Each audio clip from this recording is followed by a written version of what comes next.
Xin chào bạn. Hôm nay chúng ta cùng đến với câu chuyện về Voltaire, người từng viết rằng: tôi không đồng ý với điều anh nói, nhưng tôi sẽ bảo vệ đến chết quyền được nói điều đó. Câu nói ấy, qua bao thế kỷ, vẫn thổi như một cơn gió xuyên qua mọi bức tường quyền lực. Voltaire, triết gia nhà văn, nhà châm biếm, sinh giữa thế kỷ 18 tại Paris, một thời đại mà sự thật bị giam trong im lặng và quyền lực được che phủ bằng bóng tối của sợ hãi. Thế nhưng, giữa thời đại ấy, ông đã chọn trở thành ngọn gió, thổi tung những tấm rèm giả dối và để ánh sáng lý trí ùa vào. Đó là năm 1717. Một buổi tối, khi những ngọn đèn dầu trong nhà tù Bastille chập chờn, tiếng bút cào trên giấy vang lên khẽ khàng. Voltaire đang viết bằng ngòi bút được giấu trong áo và bằng lòng can đảm được giấu trong tim. Người lính gác đi qua, nghe tiếng thì thầm, hỏi: ông đang nói chuyện với ai? Voltaire ngẩng lên, mỉm cười: với tự do. Câu trả lời ấy khiến cả căn phòng lạnh thêm, nhưng cũng khiến ngọn gió nhỏ len vào qua song sắt. Một làn gió lạnh, nhẹ, và trong khoảnh khắc đó, ông hiểu, có thể bị giam thân, nhưng không ai có thể giam ý tưởng. Khi còn trẻ, Voltaire từng chứng kiến một người dân bị xử tử oan chỉ vì nói ngược ý vua.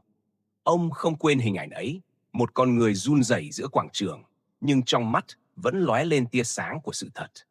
Từ đó, ông tự hứa với lòng rằng, nếu có điều gì đáng sống, thì đó chính là quyền được nói ra điều đúng. Nhưng giữa một nước Pháp đầy cấm đoán, nơi những người viết bị coi như kẻ nổi loạn, Voltaire phải sống như một cơn gió, vô hình, tự do và không bao giờ dừng lại. Người ta kể rằng, mỗi khi viết xong một tác phẩm châm biếm chống lại bất công, ông lại cười và nói với bạn bè: ngày mai ta có thể bị bắt, nhưng ít nhất hôm nay ta đã được nói. Đó không chỉ là lời đùa, bởi chỉ ít ngày sau, ông thật sự bị bắt vì một bài thơ châm biếm triều đình. Trong tù, người ta tịch thu giấy bút, nhưng Voltaire vẫn viết bằng trí nhớ. Ông khắc từng câu chữ lên gỗ, rồi thì thầm nhẩm lại mỗi đêm để không quên. Những chữ ấy sau này trở thành phần mở đầu cho Henriade, tác phẩm làm rung chuyển nền văn học Pháp. Đêm ấy, gió nổi lên, người gác tù đóng cửa sổ, nhưng một khe sáng nhỏ vẫn lọt qua song sắt, dọi vào mặt Voltaire. Ông ngẩng nhìn lên và khẽ nói: gió ơi, ngươi vẫn tự do dù ở trong ngục này. Hãy mang lời ta đi, để ai ngoài kia biết rằng tự do không chết. Câu nói ấy sau này được người ta kể lại như một lời tiên tri. Bởi đúng vậy, một ngọn gió không thể bị xiềng. Nó sẽ bay qua những biên giới, xuyên qua mọi bức tường và len vào từng trái tim biết lắng nghe. Sau khi được thả, Voltaire không chọn im lặng. Ông biết rằng mỗi lời nói đều có giá, và cái giá của chân lý đôi khi là cả cuộc đời. Nhưng ông nói, thà chết vì nói điều đúng, còn hơn sống mà nuốt lời giả dối. Kể từ đó, ngòi bút của ông trở thành thanh kiếm của lý trí. Mỗi câu viết là một ngọn gió, xua tan sương mù của cuồng tín và lay động những trái tim đang ngủ quên trong sợ hãi. Paris lúc ấy như một chiếc lồng vàng. Những người quyền quý sống trong xa hoa, nhưng lòng lại tù hãm trong những điều họ không dám nói. Voltaire bước giữa họ, với đôi mắt sáng và giọng nói nhẹ nhưng sắc như dao. Ông không hét, chỉ viết, và từng con chữ ông thả ra, bay đi những cánh chim tự do giữa trời gió. Người ta sợ ông, nhưng cũng không thể dập tắt tiếng nói ấy. Vì một khi gió đã thổi, nó sẽ để lại dấu vết ở mọi nơi. Có người từng hỏi, vì sao ông không im đi? Chỉ cần im lặng, ông sẽ được an toàn. Voltaire đáp, im lặng là đồng lõa. Khi ta im trước bất công, ta trở thành một phần của nó. Câu nói ấy khiến nhiều người rơi nước mắt, vì nó không chỉ dành cho triều đình, mà còn dành cho mỗi chúng ta, những kẻ đôi khi cũng chọn im lặng để dễ sống hơn. Một đêm khác trong ngục, Voltaire nghe tiếng một tù nhân khóc. Ông lại gần và nói nhỏ, anh đang khổ vì bị giam, còn tôi khổ vì phải nhìn thấy anh tin rằng anh không có tự do. Người tù hỏi, nhưng tự do ở đâu trong 4 bức tường này? Voltaire đáp, trong chính tiếng nói của anh. Nếu anh vẫn dám nói điều thật thì anh vẫn tự do hơn kẻ ngồi trên ngai vàng mà phải nói dối. Người tù im lặng. Rồi ông ta bật cười trong nước mắt. Cơn gió bên ngoài lại nổi lên, và tiếng cười hòa cùng tiếng gió lan dài trong hành lang lạnh giá. Đó là lúc Voltaire hiểu rằng tự do không chỉ là quyền được nói, mà là dũng khí để không sợ khi nói ra. Gió không cần xin phép để thổi, cũng như con người không cần xin phép để nghĩ. Tự do ngôn luận, đối với ông là hơi thở của linh hồn. Khi hơi thở bị bóp nghẹt, linh hồn cũng chết. Và khi linh hồn chết, xã hội sẽ mục giữa trong im lặng. Đêm ấy, ông viết một dòng nhỏ lên tường ngục bằng mẩu than. Gió không biết cúi đầu. Rồi ông mỉm cười, dựa lưng vào tường, nhắm mắt và nghe tiếng gió thổi qua khe hẹp. Trong làn gió đó, ông tưởng tượng ra Paris ngoài kia, những con đường lát đá, những con người đang cười. Và một ngày nào đó, họ sẽ được sống trong một đất nước nơi lời nói không còn là tội.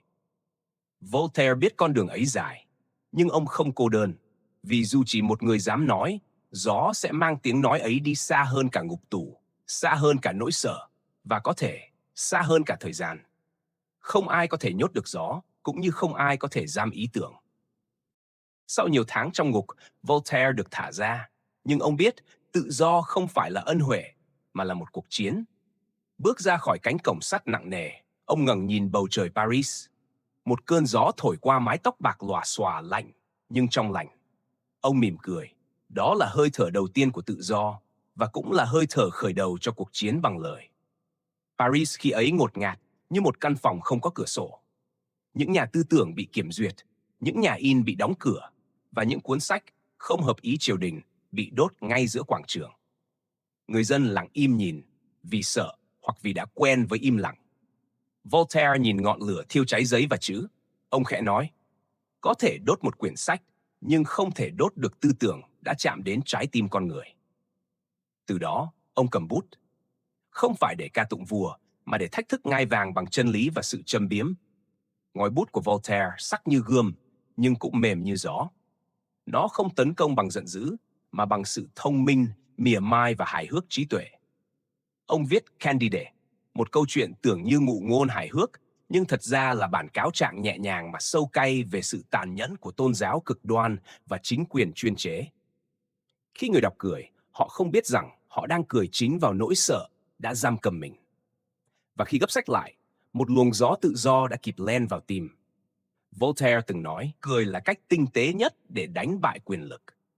Bởi quyền lực sợ những điều nó không thể kiểm soát, và tiếng cười của người tự do là thứ mà mọi bạo chúa đều sợ nhất. Ông không hô khẩu hiệu, không dựng cờ, chỉ ngồi trong căn phòng nhỏ với cây bút lông và cây nến. Nhưng mỗi khi mực chạm giấy, cả nước Pháp rung lên. Những bức thư của ông gửi các vua chúa, các học giả, các nhà cải cách, lan ra khắp châu Âu như những cơn gió ấm. Từng câu chữ ấy không hô hào cách mạng, chỉ khơi dậy một điều tưởng như đơn giản, lý trí. Con người, ông viết, chỉ thật sự tự do khi biết hoài nghi. Câu nói đó vang dội trong thời đại mà mọi chân lý đều bị áp đặt.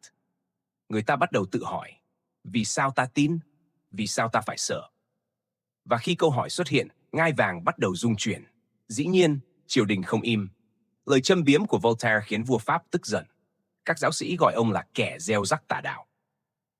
Tên ông bị xóa khỏi Thư viện Quốc gia, sách của ông bị cấm in. Nhưng điều họ không biết là gió càng bị chặn, càng tìm đường khác để thổi. Những bản sao chép tay của Candide được truyền lén trong hầm rượu, trong túi áo của những người bán báo và trong những bức thư không đề tên gửi đi khắp châu Âu. Voltaire hiểu rằng không cần quyền lực, chỉ cần một ý tưởng được thổi vào đúng thời điểm, nó có thể cuốn cả triều đại đi. Một người bạn hỏi ông không sợ sao? Một câu chữ thứ thôi cũng có thể khiến ông bị chém đầu. Voltaire bật cười. Gió có sợ tường đâu, tường chỉ khiến nó thổi mạnh hơn. Ông nói, rồi nhúng bút vào mực, tiếp tục viết. Những dòng chữ chảy ra như dòng gió trên giấy, nhẹ, nhưng không gì có thể ngăn lại. Có lần, một quý tộc tìm đến gặp Voltaire. Ông ta nói, ngài thật can đảm, nhưng tôi thấy viết chống lại quyền lực chẳng khác nào tự giết mình. Voltaire đáp, vâng, có thể, nhưng nếu ai cũng sợ chết, thì ai sẽ sống thật? Rồi ông nói thêm, vẫn với nụ cười mỉa mai, thật ra, ta không chống lại vua, ta chỉ giúp vua trở nên sáng suốt hơn, dù điều đó khiến vua tức điên. Câu trả lời ấy lan khắp Paris như một cơn gió trêu người. Người dân cười, còn vua thì giận. Nhưng đã quá muộn, họ không thể giết gió. Khi bị ép phải rời nước Pháp, Voltaire sống lưu vong tại Anh. Nhưng thay vì tuyệt vọng, ông lại gọi đó là kỳ nghỉ của tư tưởng. Ở London, ông đọc Locke, Newton và Bacon, những người đã chứng minh rằng lý trí là ngọn đèn của tự do. Ông viết trong nhật ký, gió từ phương Tây này đã mang đến cho ta mùi của tự do, thứ mùi mà ta sẽ mang về cho nước Pháp. Khi trở về, ông viết Letters on England, một tác phẩm ca ngợi tinh thần tự do tư tưởng của người Anh. Triều đình Pháp điên tiết ra lệnh thiêu hủy sách, nhưng đã quá trễ. Những làn gió mang tên Voltaire đã thổi khắp châu Âu. Một ngày, khi đi qua quảng trường, ông thấy dân chúng tụ tập xem xử án một người bị kết tội báng bổ thần thánh.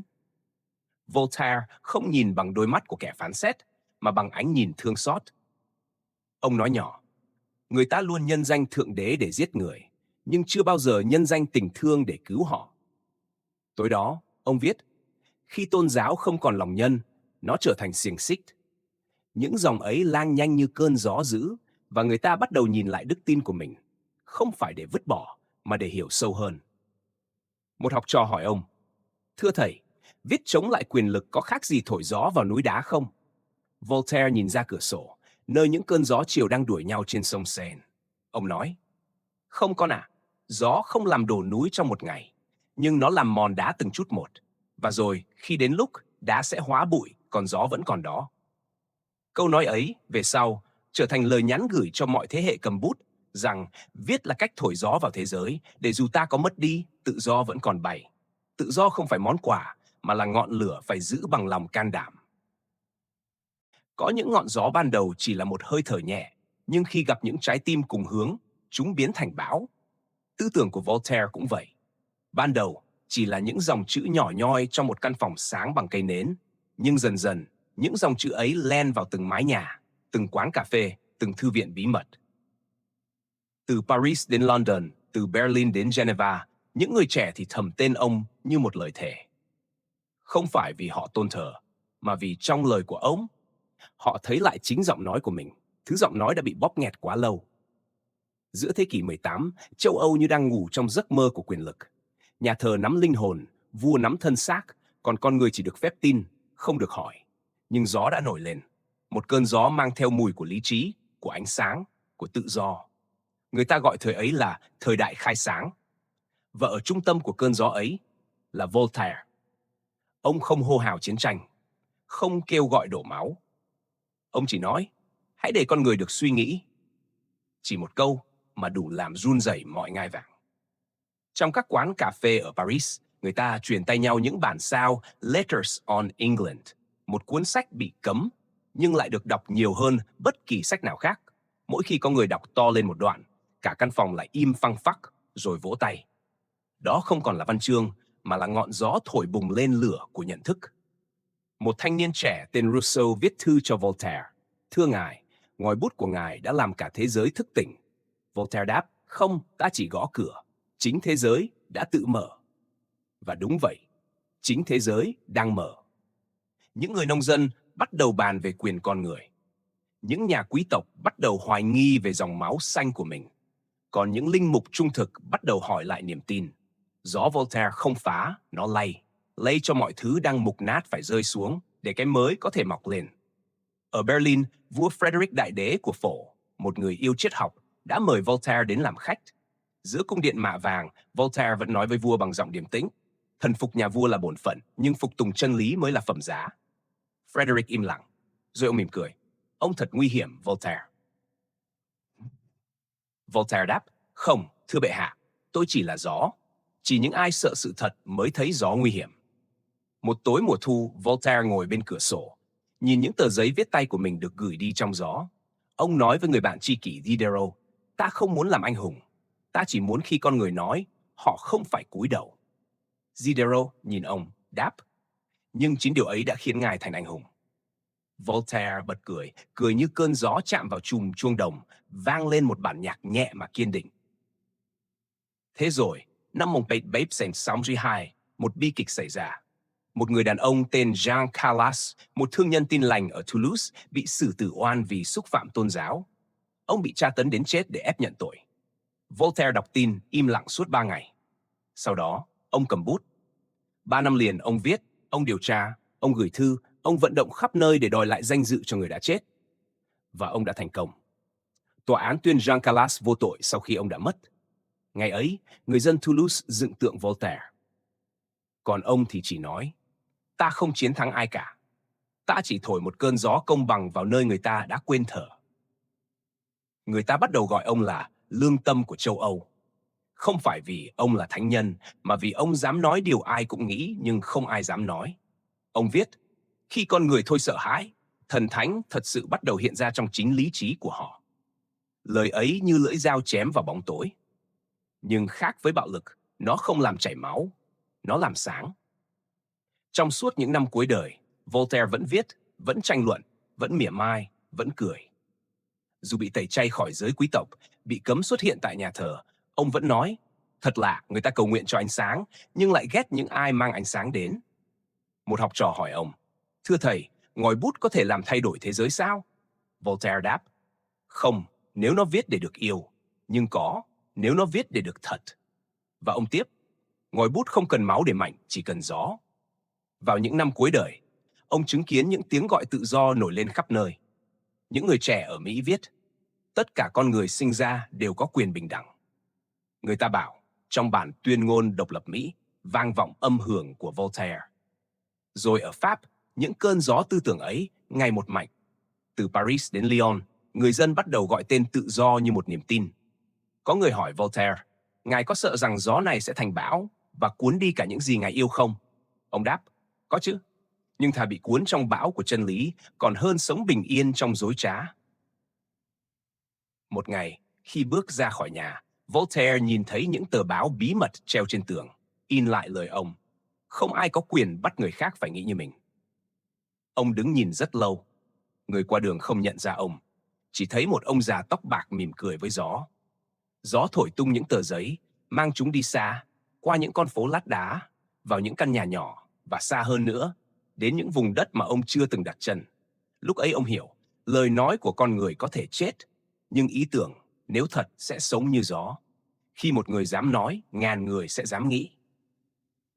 Càng về cuối đời, Voltaire càng hiểu rằng, cái giá của tự do không phải là sự chết, mà là sự cô đơn. Người ta có thể tôn vinh ông bằng những lời hoa mỹ, nhưng cũng có thể quay lưng khi ông nói điều họ không muốn nghe. Giữa những tiếng tung hô và chỉ trích, ông vẫn điềm nhiên viết, như một làn gió vẫn thổi, dù chẳng ai để ý hướng đi của nó. Một buổi chiều, Voltaire ngồi một mình bên cửa sổ, nhìn mưa rơi trên sông Seine. Gió thổi qua khung cửa hở, làm tờ giấy trên bàn run lên khe khẽ. Ông khẽ nói, ngươi thấy không, gió, ngươi cũng cô độc như ta. Không ai hiểu người, nhưng ai cũng cần người. Rồi ông cười, một nụ cười buồn mà ấm. Có những đêm, Voltaire nhận được hàng chục lá thư từ khắp nơi. Người cảm ơn, người chửi rủa, người đe dọa. Nhưng có một lá thư ông nhớ mãi. Một người nông dân viết, thưa ngài, chúng tôi không hiểu hết sách của ngài, nhưng khi đọc, chúng tôi thấy mình không còn nhỏ bé. Voltaire đọc đi đọc lại, và trong giây phút ấy, ông hiểu. Tự do không phải dành cho trí thức, mà dành cho trái tim biết tin vào nhân phẩm của mình. Thế nhưng, sự cô độc vẫn bủa vây. Ông bị cấm xuất hiện tại Paris. Các nhà thờ nguyền rủa tên ông mỗi chủ nhật. Những người từng gọi ông là thầy giờ tránh mặt vì sợ bị liên lụy. Có người hỏi, ngài có hối hận không vì đã nói quá nhiều sự thật? Voltaire đáp, hối hận ư? Không, ta chỉ tiếc là đôi khi sự thật đến quá sớm và con người chưa sẵn sàng để đón nhận nó.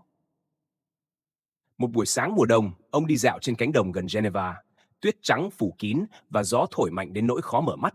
Một người bạn đi cùng nói, thưa ngài, gió hôm nay dữ quá. Voltaire khẽ đáp, cũng như sự thật. Khi nó mới đến, ai cũng thấy đau. Rồi ông nhắm mắt, đưa tay lên cảm nhận luồng gió quét qua mặt. Ông nói nhỏ, nhưng gió không đến để làm hại, mà để khiến ta tỉnh. Có lần, Voltaire trở về Pháp sau nhiều năm lưu vong. Ông không được phép ở Paris, chỉ được sống ở ngoại ô.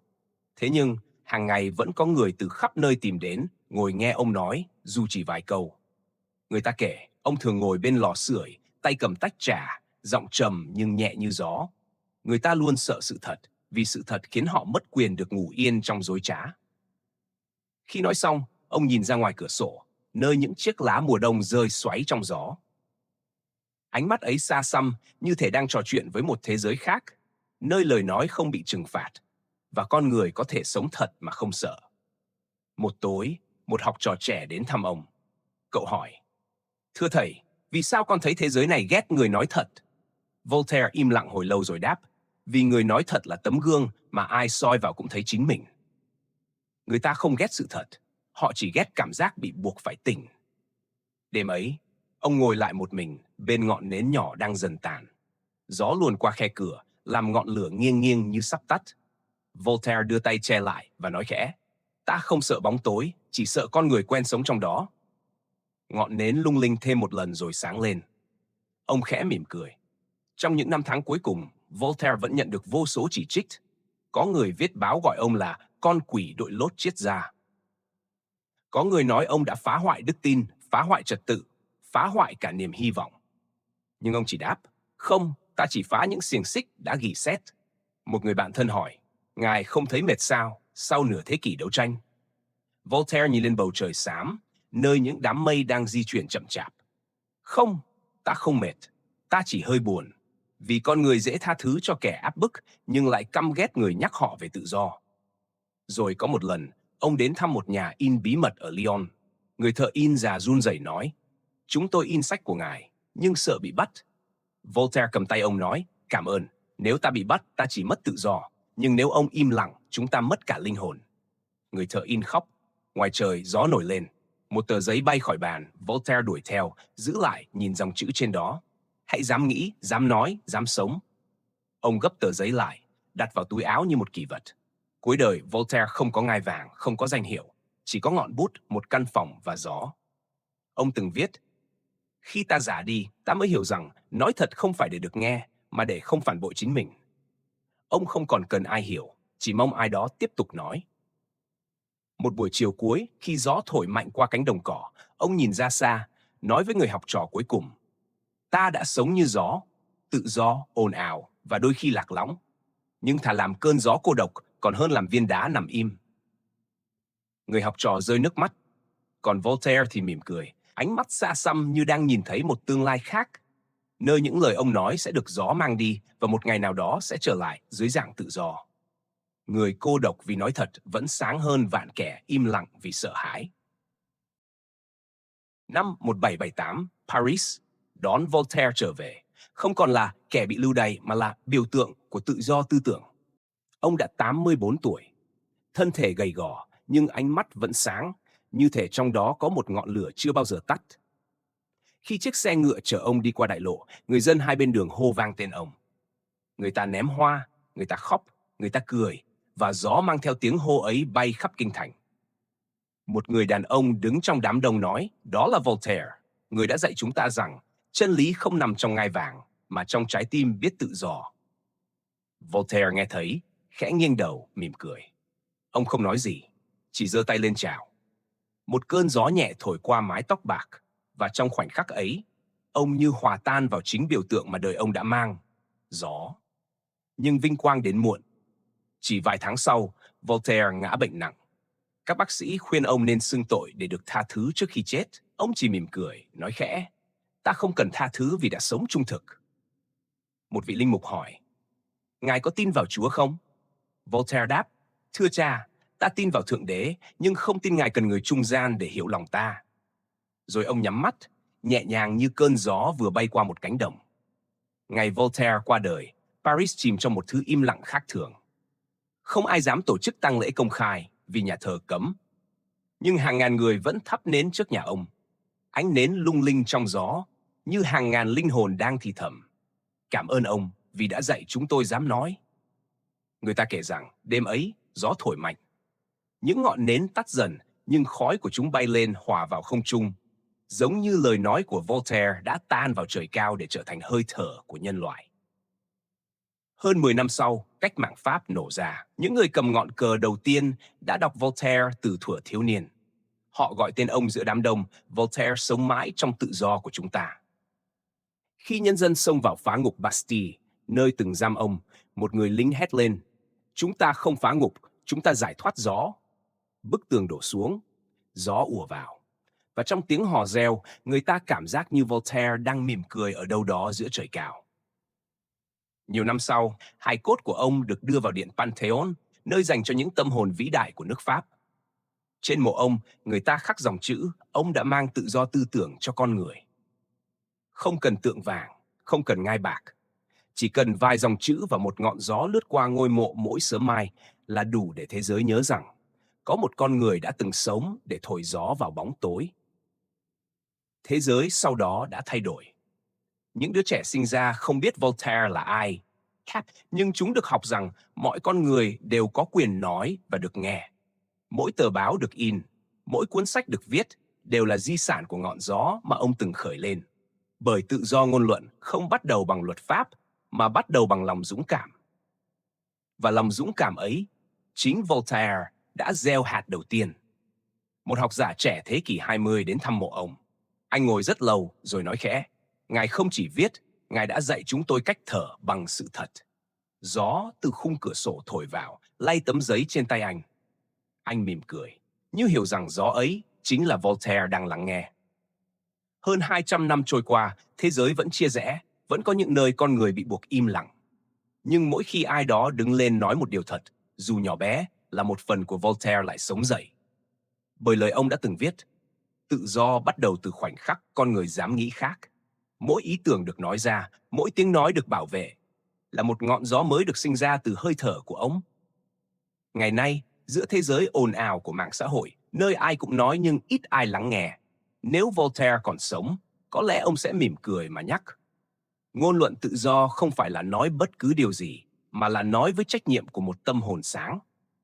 Tự do không phải hò hét, mà là biết khi nào im để nghe sự thật. Và chính trong khoảng lặng ấy, gió vẫn thổi. Một buổi hoàng hôn, tưởng tượng Voltaire đứng giữa cánh đồng. Không còn là triết gia, không còn là biểu tượng, chỉ là một con người đang lắng nghe gió. Gió chạm vào mái tóc bạc, lùa qua áo, mang theo tiếng cười, tiếng khóc, tiếng nói của bao thế hệ sau. Ông khẽ nói, ta đã từng là gió, và giờ đây, gió là ta. Nụ cười hiền, ánh mắt an nhiên. Không còn oán hận, không còn biện minh. Chỉ có sự bình an của người biết rằng mình đã sống đúng với điều cần nói. Một nhà văn đương đại viết, nếu Socrates dạy con người biết nghĩ, thì Voltaire dạy họ biết nói. Và cả hai đều trả giá bằng cô độc, nhưng đó là cô độc của những người đứng ở đầu gió, để cho nhân loại phía sau được hít thở. Hôm nay, khi ta mở một cuốn sách, viết một câu chữ, hay chỉ đơn giản nói ra điều mình tin là đúng, hãy nhớ rằng, mỗi hơi thở tự do, ta có đều mang trong nó dấu vết của một làn gió cổ xưa, gió của Voltaire. Gió vẫn thổi, không phải vì cần nơi đến, mà vì nó được sinh ra để tự do. Cảm ơn bạn đã ở lại đến những giây cuối cùng của câu chuyện này. Nếu lời dạy của Voltaire khiến trái tim bạn lắng lại đôi chút, hãy chia sẻ nó như một làn gió nhẹ đến ai đang cần sự bình yên. Và nhớ đăng ký kênh Tri Thức Cổ Kim, để mỗi ngày ta lại cùng nhau lắng nghe, thấu hiểu và sống sâu hơn với chính mình.